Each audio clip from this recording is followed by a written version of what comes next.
ఈ vice TV ఆమెకి మహాభారతం గురించి ఎంత నాలెడ్జ్ ఉందో నాకు తెలియదు. కానీ దేశంలో ఎవరో సోనం వాంగ్చుక్ అనే అతని గురించి ఎక్స్ప్లెయిన్ చేస్తూ భీష్ముడితో కంపేర్ చేసింది అన్నట్టు. భీష్ముడితో కంపేర్ చేసే స్థితిలో ఎవడైనా భారతదేశంలో ఒక్కడైనా ఉన్నాడా? లేడు. దేశంలో ఏదో జరగాలి, దానికి పురాణాలకి సంబంధించిన గొప్ప గొప్ప వాళ్ళని లింక్ చేస్తూ వాళ్ళని డీగ్రేడ్ చేయాలి. ఇదేం హిందుత్వవాదం? అసలు ఆమె భీష్ముడి గురించి ఏం మాట్లాడుతుందో ఫస్ట్ మీరు వినండి. దాని తర్వాత భీష్ముడు ఎంత గొప్పోడో నేను చెప్తా. మహాభారతంలో మనకి సంస్కృతంలో ఉన్న శ్లోకాలు తెలుగులోకి ట్రాన్స్లేట్ అయినప్పుడు మిస్ అయినాయి. వీళ్ళకి తెలియదు. ఫస్ట్ ఆమె ఏం మాట్లాడుతుందో మీకు వినిపిస్తా చూడండి. సోనం వాంగ్చు ఈయన గురించి చెప్పే ముందు మహాభారతంలో భీష్ముడి గురించి చెప్పాలి. భీష్ముడికి ఎప్పుడు ఉండే ఒకే ఒక ఆలోచన, ఆయన నిద్రపోయినా లేచున్నా ఏం చేస్తున్నా కూడా కురువంశం నిలబడాలి. అది కౌరవుల పాండవుల అనేది ఆయనకు సంబంధం లేదు. కానీ ఎండ్ ఆఫ్ ది డే కురువంశం మాత్రం అంతరించిపోవద్దు. సోనం వాంగ్చు కూడా లదాఖ్ అంటే ప్రాణం. ఇండియా అంటే ప్రాణం కావచ్చు, కానీ ఇండియా కన్నా కూడా లదాఖ్ అంటే ప్రాణం.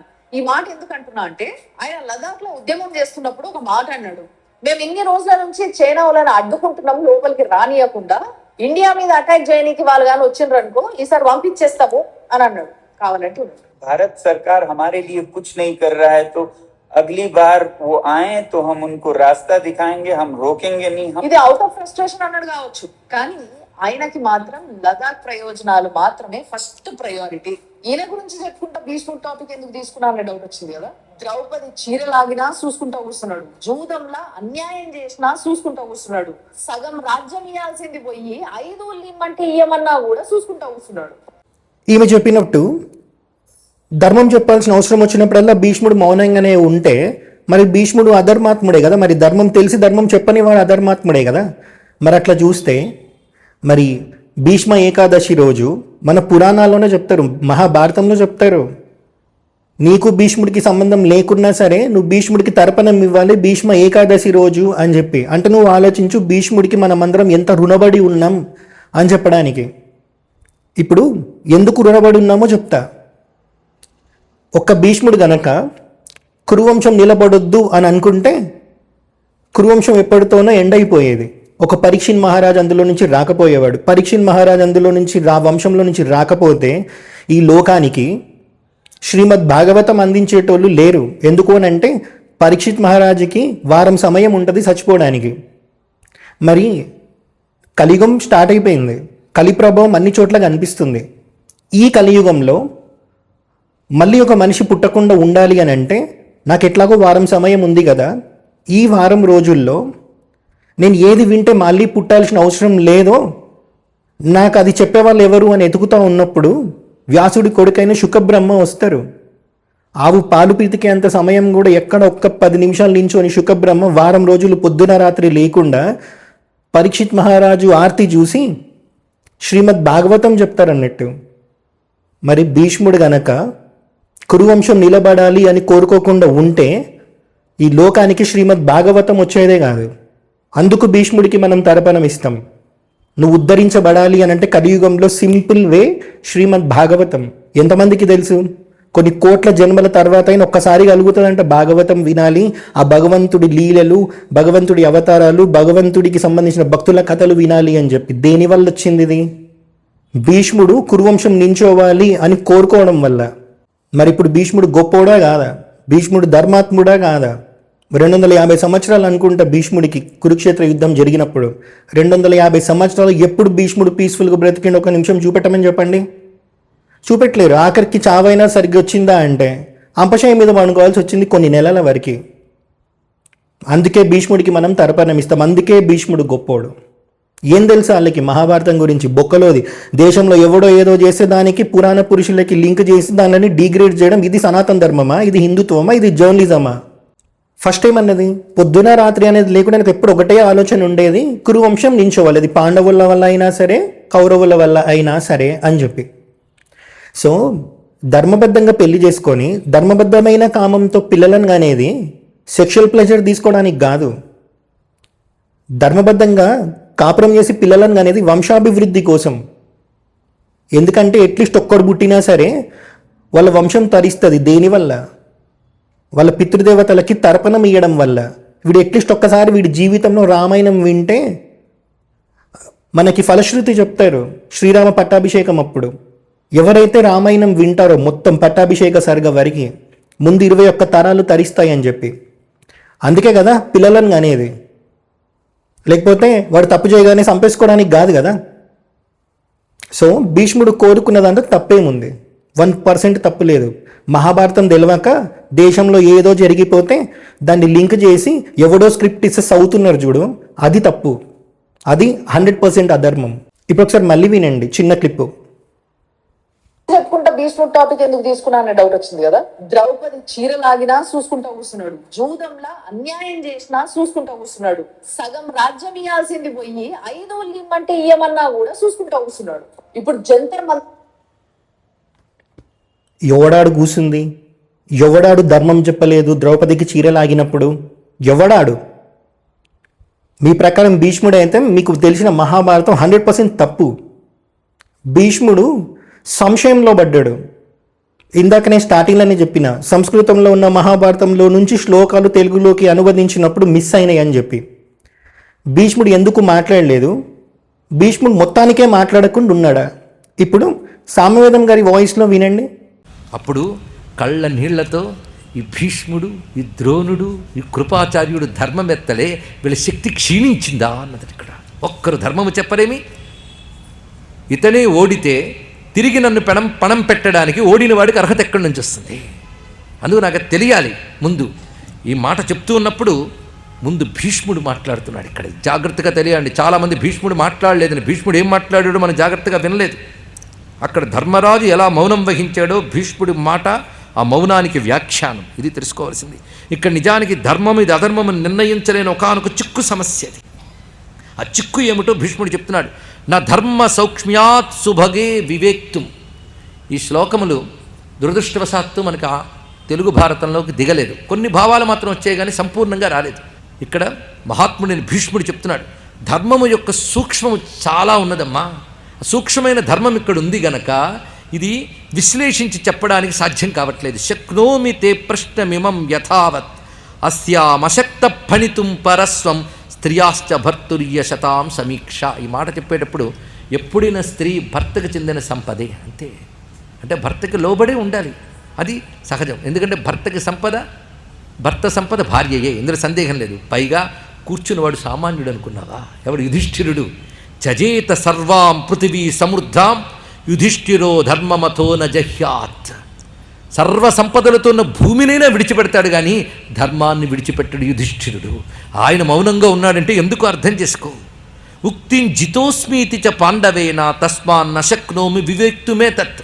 ఈ మాట ఎలా అంటున్నాడంటే, నేను ఓడేను అన్నాడే తప్ప నేను నువ్వు కలిసి ఓడేను నిన్ను కలుపుకోలేదు అతడు. జితోస్మి అన్నాడు. జితోస్మి అని భర్త నేను ఓడిపోయాను అంటే భర్త ఓడిపోతే భర్త యొక్క సంపదైన భార్య ఓడినట్లా? ఈ మాట చూడండి. మరి భార్య కూడా ఓడిపోయినట్లే అయితే మళ్ళీ శకుని నీ భార్య ఉంది కదా పణం పెట్టని అంటాడా? ఇది ఆలోచించవలసింది. ఎలాంటి ఆలోచనలు చూడండి ఇక్కడ.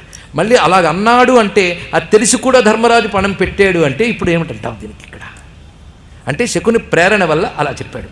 ఇది విషయాన్ని ఇక్కడ ప్రస్తావన చేస్తున్నాడు భీష్ముడి యొక్క మాటలో. అందుకే ఇప్పుడు ఎటూ నిర్ణయించలేని పరిస్థితి ఏర్పడింది ఇక్కడ. ఈమె దాసిగా ఉన్నది. ఎందుకంటే ఓడిపోయిన తర్వాతైనా చితోస్మి అన్న తర్వాత మళ్ళీ పణం పెట్టడానికి అసలు ప్రేరణ శకునే ఇచ్చాడు. ఆ శకుని ఏం చేస్తున్నాడు, వంచన చేస్తున్నాడు ఆలోచించకుండా అంగీకరించాడు ధర్మరాజు. ఇప్పుడు ఏమంటాం? జూతమే కావచ్చు కానీ మాట దానికి కట్టుబడే కదా ఇంతవరకు ఆట సాగింది. ఇప్పుడు ఏమి చేస్తాను దీనికి? ఇలాంటి స్థితిలో ఎవరండి ఏ సమాధానం చెప్పగలరు? ఎవరు చెప్పగలరు? భగవంతుడే చెప్పగలడు. చెప్తాడు, చూద్దాం ఎలా చెప్తాడు. క్లియర్గా అర్థమైంది కదా. భీష్ముడు మాట్లాడిండు, ఇది ఎవరికి తెలియదు కానీ భీష్ముడిని తిట్టాలి. ఎందుకు? 1,00,000 శ్లోకాల మహాభారతాన్ని పంచమ వేదం ఎందుకంటారు? వేదం చదువుకునే అర్హత అందరికీ లేదు కాబట్టి వేదంలో చెప్పిన ధర్మాన్ని చాలా ఈజీ వేలో సూక్ష్మ రూపంలో మహాభారతంలో చెప్పిర్రు. అందుకే మహాభారతం పంచమ వేదం అయ్యింది. 1,00,000 శ్లోకాల మహాభారతం వినే ఓపిక తీరిక ఎవ్వనికి ఉండదు. కానీ దాంట్లో నుంచి సందర్భాన్ని లింక్ చేసి, అది సగం సందర్భాన్ని లింక్ చేసి సనాతన ధర్మాన్ని మేమే రిప్రజెంట్ చేస్తున్నామని గొప్పలు చెప్పుకోవాలి. ఇది కాదు సనాతన ధర్మం. ఇందాక నేను చెప్పినా కదా, సంస్కృత మహాభారతంలో నుంచి తెలుగులోకి అనువదించినప్పుడు శ్లోకాలు మిస్ అయినాయని. దానికి ఇంకొక బెస్ట్ ఎగ్జాంపుల్ ఏంటంటే లక్కగృహంకి సంబంధించింది. లక్కగృహాన్ని తగలబెడతారు కదా, ఆ సందర్భంలో శ్లోకాలు మిస్ అయినాయి. తెలుగులో అనువదించిన మహాభారతం మీరు చదివితే అక్కడ మరి ధర్మాత్ముడు అధర్మాత్ముడులానే కనిపిస్తాడు. అక్కడ ఏం రాసిందో నేను చదువుతాను. అసలు సంస్కృత మహాభారతంలో దాని గురించి ఏముందో మీకు ఆ క్లిప్స్ అటాచ్ చేస్తాను, వినండి. లక్కగృహ దహనం చేసినప్పుడు కౌరవులు మిగతా వాళ్ళు కూడా అనుకుంటారు అందులో చచ్చిపోయిన ఒక తల్లి 5 కొడుకులు ఉంటారు. అది చూసి పాండవులే చనిపోయారేమో అని అనుకుంటారు. అయితే ఆ లక్కగృహంకి సంబంధించి ముందేం జరిగిందో చెప్తాను చూడండి. ఇది మహాభారతం ఆది పర్వం 147th చాప్టర్లో ఉంటుంది. మహారాజా తర్వాత ఒక రాత్రి దానం నెపంగా కుంతి బ్రాహ్మణులకు భోజనాలు పెట్టింది. అప్పుడు అక్కడకు అనేక మంది స్త్రీలు వచ్చారు. వారందరూ స్వేచ్ఛగా తిని త్రాగి రాత్రి కుంతి అనుమతితో తమ తమ ఇండ్లకు చేరుకున్నారు. ఆ విందు భోజనానికి తన 5 కుమారులతో కలిసి ఒక బోయ స్త్రీ అన్నం కోసం కాలచోదితురాలై వచ్చింది. ఆమె తన కుమారులతో కూడి మద్యాన్ని అతిగా సేవించింది. మత్తుచే వివశురాలై శరీర స్పృహ లేనిదై ఆ గృహంలోనే నిద్రించింది. వారందరూ చచ్చిన వారి వలె పడి ఉన్నారు. జనమంతా నిద్రించిన ఆ సమయంలో పెద్ద సుడిగాలి వీచింది. అప్పుడు భీముడు పురోచనుడి నిద్రించిన ఇంటికి ముందుగా నిప్పు పెట్టాడు. తరువాత లక్క ఇంటి ద్వారానికి నిప్పంటించాడు అనుంది. ఇక్కడ ఏముంది? ఆ బోయ స్త్రీ ఎవరైతే వచ్చారో తన 5 కొడుకులతో కలిసి ఆ విందు భోజనానికి వచ్చినట్టే ఉంది. కానీ సంస్కృత మహాభారతంలో మీరు చూస్తే ఈ వచ్చిన బోయ స్త్రీ ఉంది కదా, ఆమె విందుకు మాత్రమే రాలే. ఆమె ఈ పురోచనుడు వీడెవరైతే ఉన్నారో వాడు దుర్యోధనుడికి అనుచరుడు అన్నట్టు. వీడు పెట్టిన స్పైయే ఆ బోయ స్త్రీ. ఆమెతో పాటు 5 కొడుకులు ఉన్నారన్నట్టు. కుంతిదేవిని మంచిగా చేసుకొని కుంతిదేవి ఇన్ఫర్మేషన్ అంతా పురోచనుడికి ఇద్దామని చెప్పి కుంతిదేవి దగ్గర ఎప్పటి నుంచో ఉంది. పంచాంగకర్తలు రాశారట. వీడని తెలివి తక్కువ కదంటే దుర్యోధనుడు వాడి దగ్గర మంచి పంచాంగం జ్యోతిష్కులు వాడి దగ్గర కూడా ఉన్నారు. అసలు దుర్మార్గుల దగ్గర జ్యోతిష్కులు బాగా ఉంటారు. ఫలానా భాద్రపద మాస కృష్ణపక్ష చతుర్దశి నాడు చొక్క వర్షం పడదు, 24 గంటలు వర్షాలు లేవన్నారట. అంటే ఇప్పుడు తగలబెట్టేస్తే పూర్తిగా నాశనం అయిపోతారు వాడు. ఒకవేళ వర్షం వచ్చినా కూడా నిప్పారకుండా ఉండే రీతిగా ముందే కర్పూరం బాగా వేసి ఉంచారు. ఈ కర్పూరం ఈ తైలాలు కుంభవృష్టి కురిసిన ఆరం. పెట్రోలియం తగలబడుతున్నప్పుడు వర్షం పడితే ఆరుతుంది, అది అలాంటివి పోసారు అక్కడ. ఇవన్నీ చేసుకున్నారు. ఇది తెలిసింది పాండవులకి. రాత్రి వేళ ఇవన్నీ ఎలా తెలుస్తున్నాయని మీరు అడగనే, ఒక బోయదాన్ని పెట్టాట ఈ పురోచనుడు దగ్గరలోనే ఉంటూ. దానికి ఒక 5 కొడుకులు. దానికి రోజు కళ్ళు పోస్తానే నీకేం పర్వాలేదు, వాళ్ళు ఏం చేస్తున్నారు, పాండవులు ఎక్కడికి వెళ్తున్నారు, పగలు ఏం చేస్తున్నారు, రాత్రి ఏం చేస్తున్నారు, మాట్లాడుతున్నారా, ఏమైనా చేస్తున్నారు, ఇవన్నీ తెలుసుకొని ఎప్పటికప్పుడు సిబిసిఐడి పెట్టాడు. మనం అనుకుంటా ఎవరికి తెలియదని. ఈ దిక్మాల వాళ్ళు పెట్టాట. ఇది ఎప్పటికప్పుడు కుంతీదేవి దగ్గరకు వచ్చి పాదాలు గట్టిగా పట్టుకుని, అమ్మా మీ అన్నం తింటున్నాను, మీ ముద్ద తింటున్నారని ఆవిడ దగ్గర అన్నం తిని వీళ్ళు ఏం చేస్తున్నారు ఎప్పటికప్పుడు అక్కడ వేసేది. అన్నం తిన్న ఇంటికి కన్నం వేయడం అంటే ఇదనమాట, చారేసేదిట. దాని కర్మకాలి చేసిన పాపం అనుభవించక తప్పదుగా. ఈ చతుర్దశి నాడు సాయంత్రం వేళ జీలుగు కళ్ళు ఒక ప్రత్యేకమైన కళ్ళు దొరికింది వాళ్ళకి. మద్యం, పారావత మద్యం అంటారు సంస్కృతంలో దీన్ని. ఇది భయంకరమైన మద్యం. ఈ మద్యం తాగిన వాడికి మత్తు పిచ్చిక్కిపోతుందిట. అటువంటి అడవి సంబంధమైన మద్యాన్ని ఆ పూట కొడుకులతో కలిసి తెగ తాగేసింది, దొరికిందని. ఈ పూటే నిప్పెడుతున్నాను, ఈ పూట తాగద్దేవు అన్నాడు పైగా పురోచనుడు. ఆ పూటే తాగింది కర్మయోగం వల్ల. తెగ తాగి అమ్మే ఈ పూట మీ సంగతి చూస్తానమ్మే అని వచ్చి అడుగు మీద పడుకుంది. మాట్లాడటం మర్చిపోయి నిద్రపోయింది పిల్లలతో పాటు. అన్నీ కలిసి వచ్చాయనుకున్నాడు భీముడు. ఈ పురోచనుడు అర్ధరాత్రి వేళ బయటకు వచ్చి నిప్పెట్టాలనుకుంటాడుగా. వాడిని సాయంత్రం చీకటి పడగానే వెళ్ళి తలుపు బయట తాళం పెట్టేసి వాడి ఇంటికి బాగా నిప్పెట్టేసి వాడి మీద నెయ్యి బాగా పోసి ఈ తర్వాత పరుగులు వచ్చి తానుంటున్న ఇంటికి కూడా నిప్పెట్టి కింద వాడి తవ్విన సొరంగంలోకి దూరిపోయి ఈ కుంతీదేవిని సోదరుల్ని పుచ్చుకుని నడిచాడు పాపం బయటికి. ఇంకేముంది, మొత్తం భగ్గుమంది నిప్పు. వాడు ఎవడు పెట్టకుండా వీళ్ళే పెట్టేశారు నిప్పు అనమాట. పురోచనుడు కాలి బూడిదైపోయాడు. ఈ తాగుబోతు ఆటవిక స్త్రీ పిల్లలతో పాటు బూడిదైపోయింది. మళ్ళీ ఎముకలు ఏదో అక్కడక్కడ కొంచెం దొరుకుతున్నాయి తప్ప సరిగ్గా ఎవరో తెలియదు ఎవరెవరో. అలా ఆ శ్లోకాలు ఇందులో మీకు లేవు. విందు భోజనానికి వచ్చినట్టు మాత్రమే ఇందులో మీకు కనిపిస్తుంది. సో ఈ లక్కగృహ దహనంలో ఈ తల్లి తన 5 కొడుకులు కూడా దహనం అయిపోతారు అన్నట్టు. అందరు ఇది చూసి కుంతిదేవితో పాటు 5 పాండవులు చనిపోయారని అనుకుంటారు. మరి ఇక్కడ మీరు చూస్తే ధర్మరాజే లక్కగృహాన్ని తగలబెట్టమని చెప్పి భీముడికి చెప్పింది. మరి ఇక్కడ ధర్మరాజుకి తెలియదా అందులో 6 మంది ఉన్నారని చెప్పి, తల్లితో పాటు 5 కొడుకులు. మరి ఈ సందర్భంలో ధర్మరాజు అధర్మాత్ముడే అవ్వాలి కదా. మరి మీరు చూస్తే మహాభారతం మొత్తంలో ధర్మరాజు ఆడింది సగమబద్ధం అనే చెప్తారు. ఆ సగమబద్ధానికే ఆయన కొంచెం బాధపడినట్టు కూడా చెప్తారు. మరి సగమబద్ధం ఆడినందుకే ధర్మరాజు ఏదైతే కొంచెం సేపు బాధపడ్డారో ఆ కర్మ దానివల్ల పోయింది. మరి ఇక్కడ 6 చంపిన పాపం ధర్మరాజుకి తగలలేదా? మరి తగలాలి కదా. మరి ఎందుకు తగలలే? ఎందుకు అని అంటే వాళ్ళు స్పైలాగా వచ్చారు కాబట్టి. ఈ విషయం సంస్కృత మహాభారతంలో ఉంది, తెలుగులో లేదు. మరి మీరు తెలుగు చదివితే ధర్మరాజు అధర్మాత్ముడులానే మీకు కనిపిస్తాడు. మరి ఈ 6 చంపిన పాపానికి ధర్మరాజు కర్మ అనుభవించినట్టు మహాభారతంలో ఎక్కడ ఉంటే ఒక రిఫరెన్స్ నాకు చూపెట్టండి. ఉండదు. మహాభారతం తెలియదు, రామాయణం తెలియదు, అందులో ఉన్న ధర్మము తెలియదు, ధర్మంలో ఉన్న సూక్ష్మము తెలియదు. ఎవడో స్క్రిప్ట్ రాసిస్తే దాన్ని దేశంలో ఎవరికో లింక్ చేసి సందర్భానుసారం లింక్ చేసి పురాణాలకి సంబంధించిన పురుషులని గొప్ప గొప్ప వాళ్ళందరినీ డిగ్రేడ్ చేయాలి. ఇదా నాలెడ్జ్ పురాణాల మీద ఉంది అని చూపెట్టుకోవడానికి ఇది కాదు మార్గం. ఇది దరిద్రమైన మార్గం. దీనివల్ల భీష్ముడు అధర్మాత్ముడిలాగా కనిపిస్తుండు.